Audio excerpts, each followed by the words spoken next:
There is a legend of a man who forged a nation. There's only one way for Qin to survive, and that is to conquer!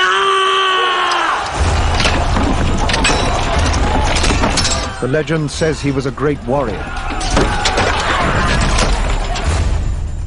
and a ruthless tyrant. You've executed him.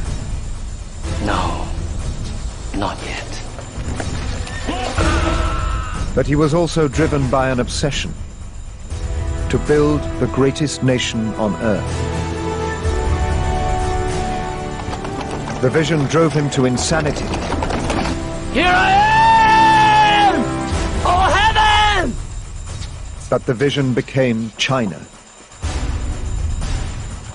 And he was its first emperor.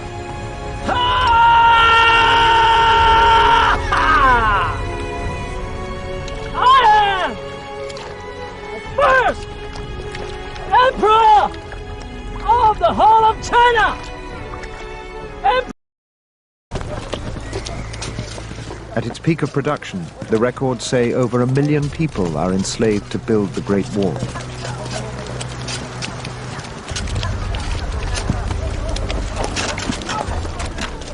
Perhaps a quarter will die in the process.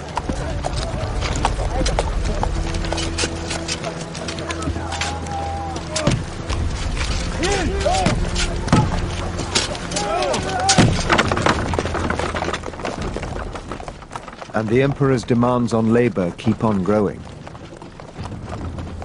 With the empire secure, he turns his eyes to the fulfillment of his next great vision. A tomb befitting the first divine ruler of all of China.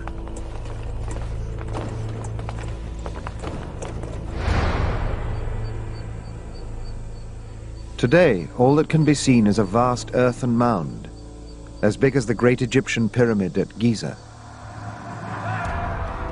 The first clue to its possible contents was the terracotta idol of China. Befitting the first divine ruler of all of China.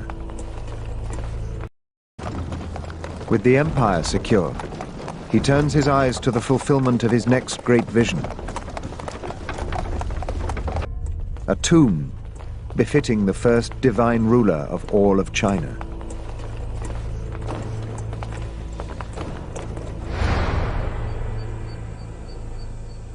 Today, all that can be seen is a vast earthen mound, as big as the great Egyptian pyramid at Giza.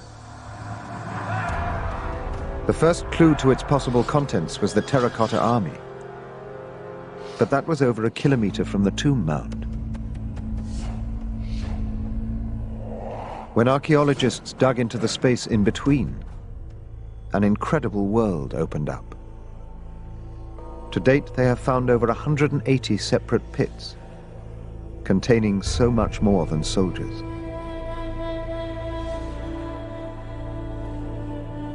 Hundreds of terracotta dancers, musicians, and acrobats were built to the same exacting standards as the emperor's precious army. And the imperial craftsmen, freed from making weapons, created perfect birds to stand in the artificial lakes of buried gardens. And perhaps the most exquisite bronze artifact ever found, a half-scale model of the imperial chariot to convey the emperor in his underground world.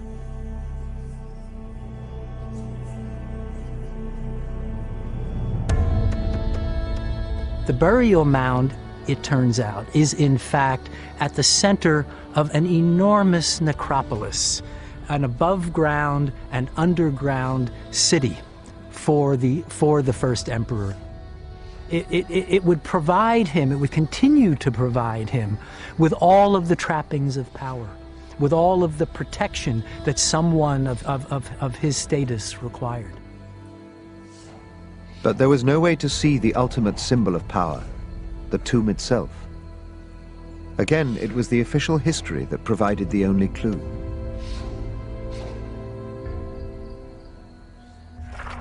But this time, the account seemed too incredible to take at face value. 令将作记录时有所权尽者，既设之。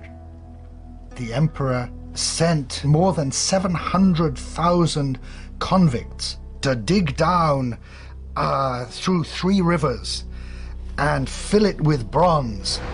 On the floor of the vault, there was created a map of his entire empire, all of China. He had artisans stick jewels into the ceiling to represent the sky, the cosmos above. The streams, the ocean, the text